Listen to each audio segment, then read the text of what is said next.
Hi, I'm Emma King, business owner, coach, and co-founder of the COO Accelerator. Today, I'm going to talk about building a culture of accountability, one of my favorite subjects. And the reason being is we talk a lot in business about holding people accountable, and that term has never really sat right with me. It's always made me think about the consequences. If you hold somebody accountable, it can lead to micromanaging, it can lead to a blame culture, it can lead to people feeling that they're having to justify their every move.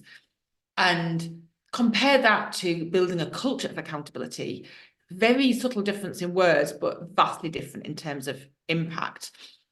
And the reason being is if you have a team of A players and you have this culture of accountability, A players love to tell you what they've achieved. They love to tell you what they've done. They love to tell you, love to prove themselves to you. They like to self-regulate their emotions. They like to work as part of a team. And this is why it's really important to build that culture of accountability. And there's so many tools that we have at our disposal to build this culture, but I want to share a couple of them with the odd example. And the first one for me is having really clear direction, if you like, and detailed document around what people are accountable for. So if you have A players, think of it from their perspective. If you haven't documented what being an A player means to you, or the standard to which you expect a job to be done, how can they be an A player? How can they even demonstrate to you that they're doing a good job? How do they know if they're doing a good job if what a good job looks like, what success looks like, isn't documented somewhere? And we're all familiar with job descriptions that will tell you the kind of things that you need to do. So I'm going to give you an example of having accountability in the job description makes a difference. So if you imagine your finance manager, for example, and in their job description, it says they are responsible for raising invoices and debt collection and management information. If you said to them one day, are you doing the debt collection? And they say yes, that doesn't tell you anything. It doesn't tell you how good they are at that, how successful they are at it, where they are with it.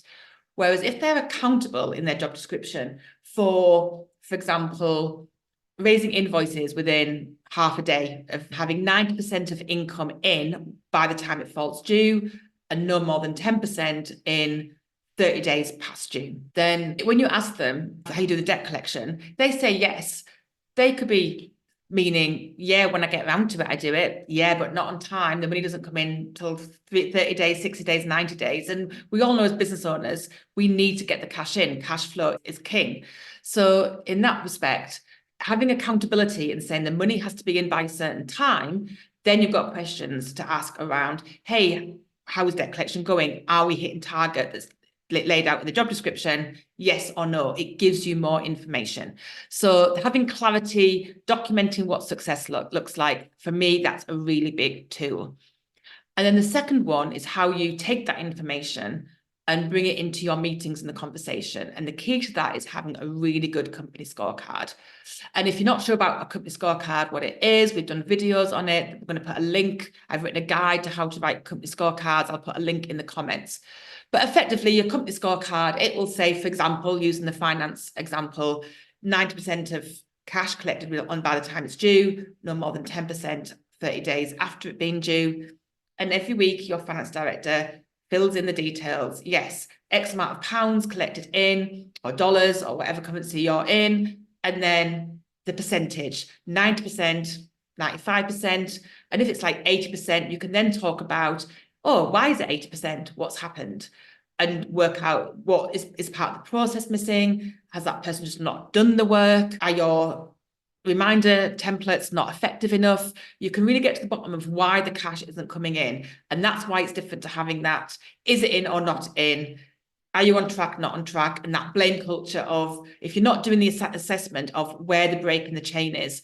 So that's why having accountability really clearly documented and talking about it in your meetings using the scorecard is absolutely vital to building a culture of accountability.